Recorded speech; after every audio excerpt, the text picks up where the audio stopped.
आम्ही शिरताना छान मस्त इस्त्री केलेले कपडे घालून आम्ही आज शिरलो. फ्रेश केस बिस मस्त हेअर ड्रायरनी छान सेट केलेले.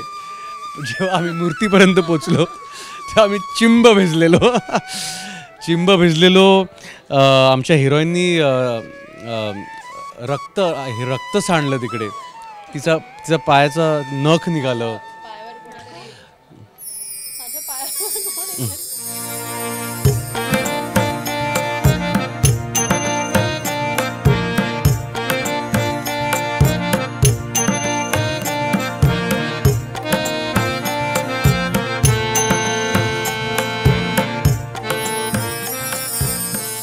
गणपती बाप्पा मोरया. मंगलमूर्ती मोरया. आत्ताच आरती झालेली आहे. सगळे प्रसन्न वातावरण आहे. गणेशोत्सव आणि त्यात मुंबई म्हणजे एक वेगळं नातं आहे. त्यात आता माझाचा बाप्पाची आरती तुम्ही केली आहे, कसं वाटतंय? खूप छान वाटतंय, खूप पॉझिटिव्ह वाटतंय. आरती करून खूप छान वाटलं. आमचा आगामी चित्रपट पाणी जो 18 ऑक्टोबरला रिलीज होतो आहे त्याचं प्रमोशन आम्ही बाप्पाचं दर्शन घेऊन सुरू करतो आहे. बाप्पाचा आशीर्वाद आम्हाला मिळाला आणि खऱ्या अर्थाने श्री गणेश झालं आहे आमचं प्रमोशनचं. पाणी येतोय आणि सगळ्यांनाच माहिती म्हणजे खूप चर्चा आहे पाण्याची. अशा विषयावरती चित्रपट येणं म्हणजे खरंच एक कौतुकास्पद आहे. काय सांगशील पाणीविषयी प्रेक्षकांना? मी धरू तर सत्य घटनेवर आधारित हा सिनेमा आहे. नागदरवाडी हे जे गाव आहे नांदेड जिल्ह्यातलं, तिथे राहणारा साधा सामान्य माणूस हनुमंत केंद्रे, त्यांनी जो पराक्रम तिकडे गाजवला, ज्या पराक्रमामुळे तिथे इतिहास घडला, ही प्रेरणादायी गोष्ट मला वाटलं ही प्रेक्षकांसमोर आली पाहिजे. आज तो जो मराठवाड्याचा पट्टा आहे तो सगळा दुष्काळग्रस्त पट्टा आहे. तिथे Nagdarwadi is like a oasis. तिथे त्यांनी जे सुजलाम सुफलाम केलं आहे त्या गावाला, त्यांनी कसं केलं ते, त्याला काय काय आव्हानं आली, ही गोष्ट खरंच बघण्यासारखी आहे. पण जरी ही पार्श्वभूमी असली तरी मुळात ही एक खूपच सुंदर प्रेम कहाणी आहे. म्हणजे त्याचं लग्न मोडलं कारण गावात पाणी नाही म्हणून. तो जाऊन त्या मुलीला भेटला. तो बोलला की मला तुमच्या संगच लगीन करायचं आहे, पण मी तेव्हाच करीन जेव्हा माझ्या गावात पाणी असेल. तुम्ही थांबाल का माझ्यासाठी तोपर्यंत? आणि पुढे काय झालं ह्या चित्रपटाची गोष्ट आहे आणि तो इतिहास आहे. आणि मला वाटलं की ही गोष्ट सांगितली पाहिजे. पार्श्वभूमी पाण्याची टंचाई, जगात पाण्याचा जो प्रॉब्लेम आहे तो तर आहेच, पण तुम्ही फक्त पाण्याच्या टंचाईवरती किंवा कुठल्या तरी इश्यूवरती भाष्य करायला गेलात तर लोक बोर होणार. लोकांना ऐकायचं नसतं, हे सगळं बघायचं. त्यांना उपदेश केलेले आवडत नाही प्रेक्षकांना. तर मला वाटतं त्याला जेव्हा तुम्ही मनोरंजनाची झालर देता आणि छान मनोरंजनाच्या रॅपरमध्ये करून तुम्ही जेव्हा त्यांना देता तेव्हा ते त्यांना आवडतं बघायला. आणि मुळात तोच हेतू आहे. मला वाटतं ही प्रेरणादायी गोष्ट लोकांपर्यंत पोचली पाहिजे.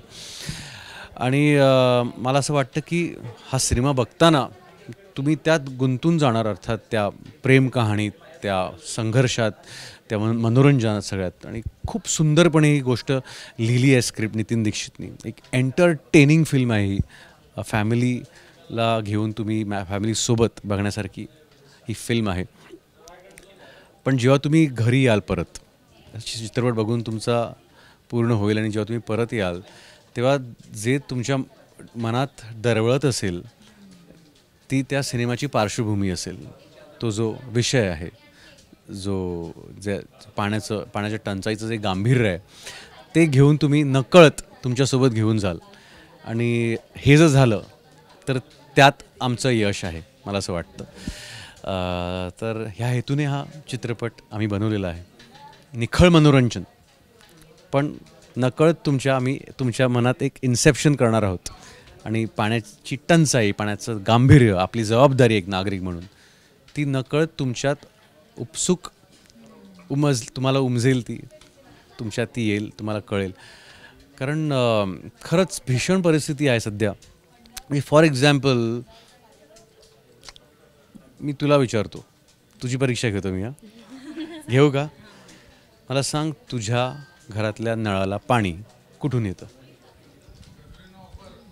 अर्थात पाऊस पडतो धरणात. नाही, पण कुठून, कुठल्या धरणातून येतं?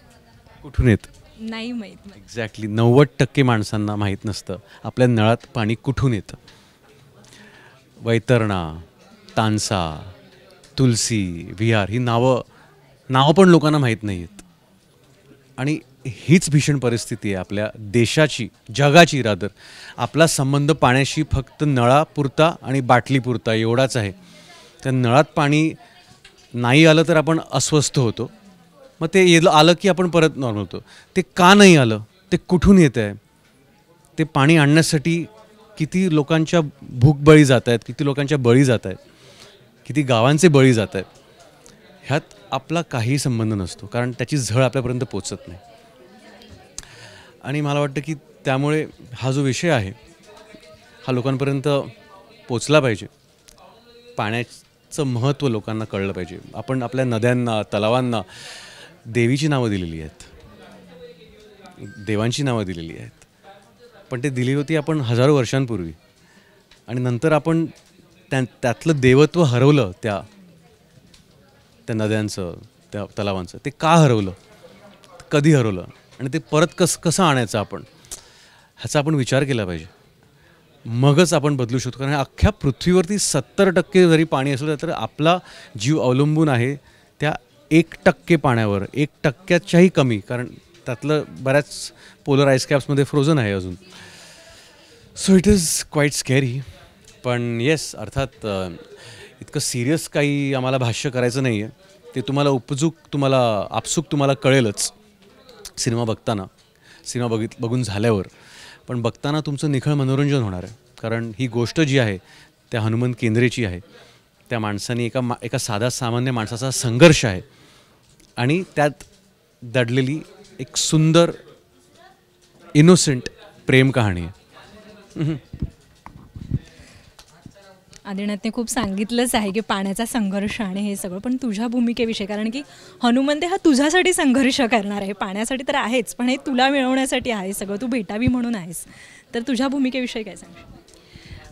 माझ्या भूमिकेविषयी मी आत्ता थोडंच सांगू शकेन. तुम्हाला ट्रेलर आणि चित्रपट बघितल्यावर माझी भूमिका काय ती कळेलच. एवढंच सांगू इच्छिते की हा जो चित्रपट आहे तो एका माणसाच्या जिद्दीवर चा आहे, त्याच्या धाडसाविषयी आहे. आणि त्याचं हे ज्या मुलीवर प्रेम आहे ती त्याचा आधारस्तंभ कसा होते, ती त्याला आधार कसा देते या कठीण प्रवासातून, हे माझं पात्र आहे. त्यामुळे आत्ता सध्या एवढंच सांगू शकेन ह्याच्याविषयी. आदिनाथला हा खास प्रश्न आहे. माधुरी दीक्षित झाल्या, प्रियांका चोप्रा झाल्या, तूच आहेस त्याच्यामध्ये आणि तूच हवा असतोस त्यांना, असं का? अरे बापरे. नाही, पण मला वाटतं त्याचं कारण असं आहे की विषयाची उत्तम समज असणारे निर्माते मला लाभलेले आहेत आजपर्यंत. माधुरी दीक्षित असो, प्रियांका चोप्रा असो. प्रियांका चोप्राबरोबर आत्ता म्हणजे खूप जवळून मला काम करायची संधी मिळाली कारण ती निर्माती असल्यामुळे. आणि तिची इन्व्हॉल्वमेंट, प्रियांका चोप्रा ही हॉलिवूडमध्ये वेबसिरीज करते, फिल्म्स करते. ह्या सगळ्या कामातून तिने वेळ काढून स्क्रिप्ट ऐकली, फर्स्ट कट बघितला माझ्यासोबत, त्यात एडिटमध्ये तिने सजेशन्स दिले, प्रमोशन्समध्ये तिचे आयडिएशन्स आम्ही घेतो आहोत, ती कॉन्ट्रीब्यूट करते आहे. ती वेळ काढून धावत पळत मुंबईला येते. आपल्या लॉन्चला ती होती. आता अजून पण पुढे ती कुठल्या ॲक्टिव्हिटीजमध्ये इन्व्हॉल्व होणार आहे. ती इन्व्हॉल्व आहे सध्या. And it is commendable. म्हणजे खरंच फिल्म्स, हॉलिवूडचे फिल्म्स, बॉलिवूडचे फिल्म्स, UN चं वर्क, सोशल वर्क, हे सगळं तिचा स्वतःचा व्यवसाय, बिझनेस सगळा, आणि त्यातून मराठी सिनेमासाठी वेळ काढते ती. हे खरंच कौतुकास्पद आहे आणि इन्स्पायरिंग आहे रादर. म्हणजे आय थिंक तिच्यासारखा हार्ड वर्किंग माणूस मी बघितला नाही आहे. आणि उगाच कोणी त्या थरापर्यंत, त्या लेवलपर्यंत पोचत नाही. आणि जेव्हा मी तिला बघतो जवळून काम करताना, मलाही प्रेरणा मिळते की ही अशी मेहनत आपण घेतली पाहिजे जर आपल्याला त्या लेवलला पोचायचं असेल तर. सो तुझा प्रश्न की माधुरी दीक्षित असो, प्रियांका चोप्रा असो, की मी खरंच भाग्यवान आहे की मला इतके सुंदर निर्माते मिळाले. दिसायला सुंदर पण, आणि कामाच्या बाबतीतही इतके दिलखुलास आणि आपल्या कलाकारांवर भरोसा करणारी माणसं खूप दुर्मिळ आहेत. या जगात खूपच क्वचित तुम्हाला हा लाभ मिळू शकतो की तुम्हाला कोणतरी एक निर्माता सापडतो किंवा एक बॉस सापडतो आहे जो तुमच्यावरती इतका विश्वास ठेवतो आहे तुमच्यावर आणि तुम्हाला खुलं मैदान देतो आहे स्वतःची क्रिएटिव्हिटी दाखवायला. सो मला असं वाटतं की आय एम ब्लेस्ड. मी ह्याच्यात एक ॲड मला करावंसं वाटतं की मला असं वाटतं माधुरी दीक्षित, प्रियांका चोप्रा ह्यांच्यासारखे निर्माते त्याला ह्याच्यामुळे लाभतात कारण की तो खूप जेन्युइनली त्याचा जीव ओतून प्रत्येक काम करतो आणि तेच ह्याने ह्या चित्रपटातही केलेलं आहे. ह्या चित्रपटाचा भाग मी आहे त्यामुळे मला माहिती आहे की तो कशा प्रकारे काम करतो. मी ते जवळून पाहिलेलं आहे आणि तो खरंच स्वतःचा जीव त्यात ओततो त्यामुळे he fully deserves all that he is got. पण आत्ता जसं ह्या चित्रपटात आहे की एखादी गोष्ट मिळवण्यासाठी म्हणजे अर्थात त्या प्रेयसीला ती भेटण्यासाठी जसं पाण्याचा संघर्ष दाखवला आहे तसं तुम्ही दोघांच्याही तुमच्या आयुष्यातला अशी एखादी सिच्युएशन म्हणजे छोट्यातली छोटी आणि मोठ्यातली मोठी कोणतीही असेल तरी चालेल एक संघर्ष त्याच्यासाठी केला असा किस्सा सांगा किंवा अशी गोष्ट जी आठवण नाही ते मी विसरू शकत नाही असं. मला एक म्हणजे मला फार वेगळा किंवा लांबचा विचार करायची गरज नाही आहे कारण आत्ता आमचं पाणी या सिनेमाचं आत्ता अनाऊन्समेंट झाली जिथे प्रियंका होती आणि तिकडे हनुमान केंद्रे नांदेडवरून आले खास करून आणि हनुमानजींनी मला घट्ट मिठी मारली आणि त्यांनी माझ्या खांद्यावर हात ठेवला.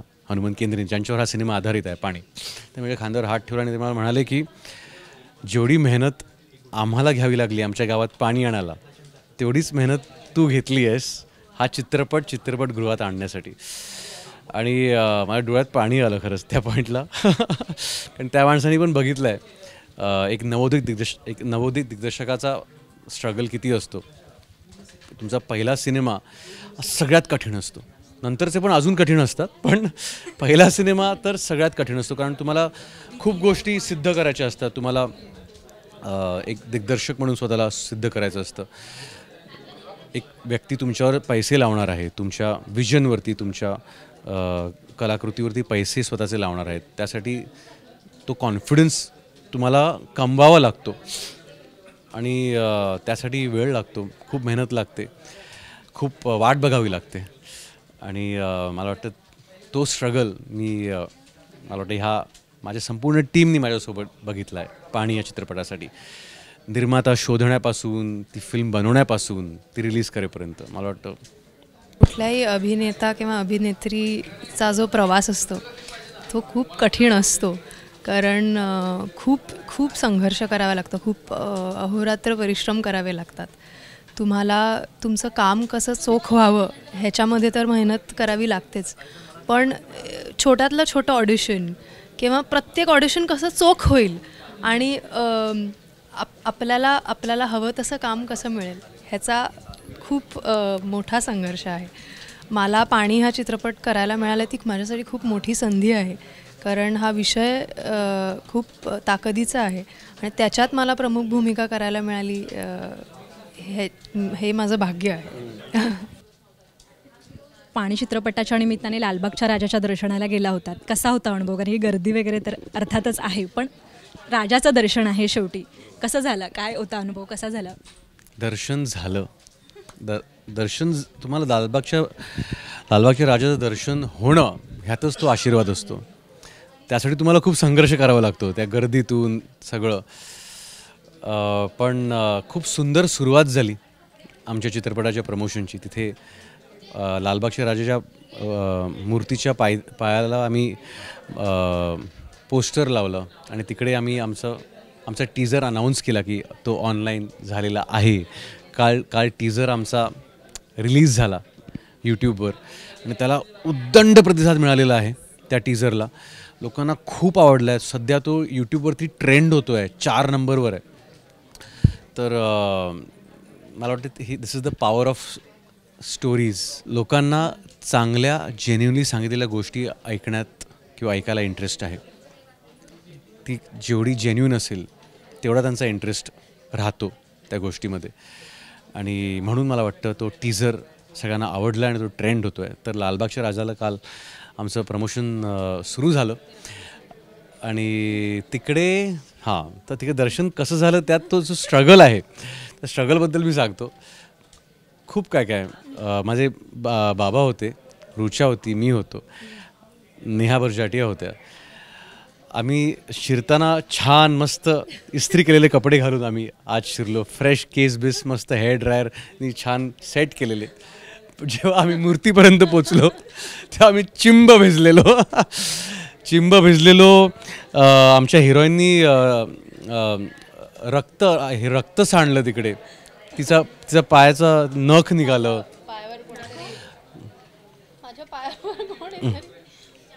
हिरोईननी सुवर्णा केंद्रेनी म्हणजे सुवर्णा केंद्रे ज्या खऱ्या सुवर्णा केंद्रे हनुमंत केंद्रेच्या मिसेस त्यांनी पण जो स्ट्रगल केला तसाच मला वाटतं रुचानी पण रुचाच्या नख निघालं. माझ्या बाबांना पण भोवळ आली तिकडे, कारण एकतर त्या गर्दीमध्ये तिकडे सफोकेटिंग होऊन जातं. पण मला वाटतं की ते सगळं ती लीला आहे त्या देवाची, बाप्पाची, आणि तो तुम्हाला तारून नेतो आणि त्यांनी गर्दीतून तारून नेतो. मला कळत पण नाही ते कधी संपतं आणि तुम्ही कधी त्या पायाशी त्याच्या पोचता. पण खूप सुंदर दर्शन झालं आणि खूप सुंदर सुरुवात झाली आमच्या प्रमोशनची. What do you think? Rishabh, लालबागच्या राजाचं दर्शन झालं पण पायाचं नख निघालं आहे, तर गर्दी आणि पायाचं म्हणजे रक्त सांडलंच तू बाप्पाच्या चरणी. मला असं वाटतं की जे व्हायचं असतं ते होतंच. ते नख तुटायचं होतं, त्याची गरज नव्हती, त्यामुळे ते पाठी राहिलं. आणि जे पुढे आता सकारात्मक होणार आहे त्याच्यावर मी फोकस करावा असं बाप्पाचं इंडिकेशन आहे असं मी त्याच्या घेते. खूपच छान दर्शन झालं, खूप सकारात्मक सुरुवात झाली आहे आमच्या चित्रपटाच्या प्रवासाला. आणि बाप्पाचं भव्य दिव्य रूप जे लालबागच्या राजाचं आहे त्याच्याने मी खूप ओव्हरवेल्म झाले. आणि माझी पहिलीच वेळ होती जेव्हा मी लालबागच्या राजाचं दर्शन घेतलं आणि त्यांचा आशीर्वाद मिळालेला आहे, त्यामुळे त्याच्यापेक्षा अजून काय पाहिजे. बाप्पा आहे, गणेशोत्सव आहे, त्याच्यामुळे एक छोटासा असा गेम नाही म्हणणार, पण एक छोटीशी म्हणतात ना, बघूया म्हणजे काय तुमच्या आरत्या पाठ आहेत. मी एक ओळ सांगणार आहे, त्याच्या पुढची ओळ तुम्ही सांगायची आरतीची. बापरे, आरती तिला माहिती होतं म्हणून मुद्दामून तिने विचारलं. 1 मिनिट. अजिबात नाही, मी हा गेम खेळणारच नाही.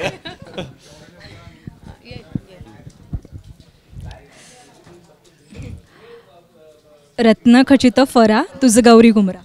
चंदनाची उटी कुमकुम केशरा. आम्ही दोघं एका टीम मध्ये आहोत.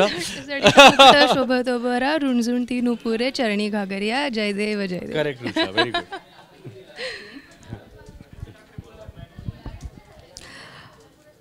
विभूतीचे उधळण शीतकंठ निळा. तुला मी शिकवलंय रुचा, तुला माहिती आहे. बोल. निळा. मला तर माहिती आहे, पण मला बघायचं तिला माहिती आहे का. ऐसा शंकर शोभे उम्मा विल्लाळा. नाही, विभूतीचे उधळण शीतकंठ. करेक्ट बोलली, बरोबर, करेक्ट होतं. आम्ही सेम टीम. बरोबर, तुला कन्फ्यूज नको करूस.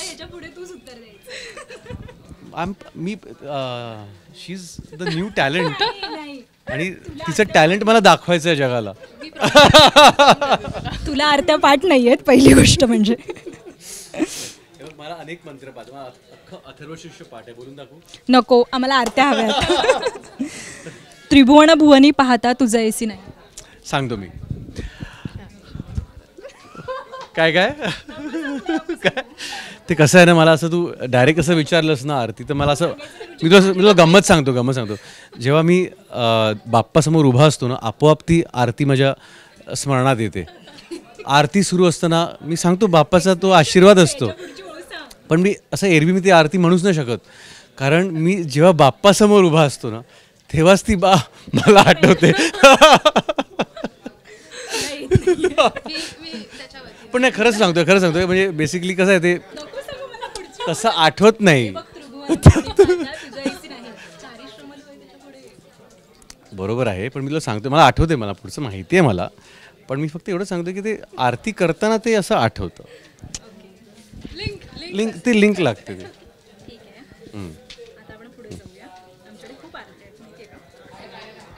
पण तू का माझी परीक्षा घेतेस? हा गंमत आहे. पिवळा पितांबर कैसा गगनी झळकला. आता हे प्लीज बोलू नको की मला येत नाही. हे खूप सोपं आहे. पण मला खरंच आरत्या आठवत नाही तशा. मी आरत्या हे मलाही नाही माहिती, मला खरंच नाही माहिती, कठीण प्रश्न विचारतेस. खरंच नाही माहिती, खरंच नाही. पिवळा पितांबर कैसा गगनी झळकला. मी तुला आता नको मी ना. विचारणार आहे त्यांना. पिवळा पितांबर कैसा गगनी झळकला.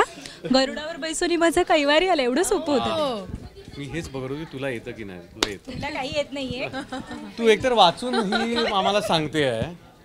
हा आता शेवटचा प्रश्न.